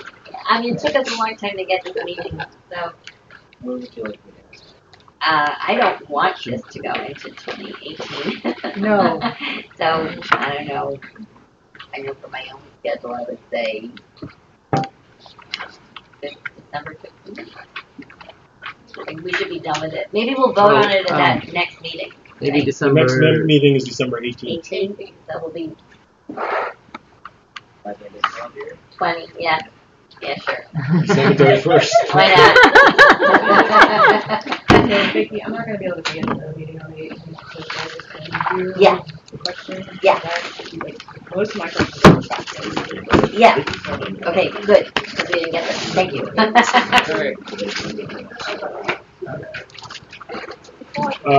Meeting is adjourned.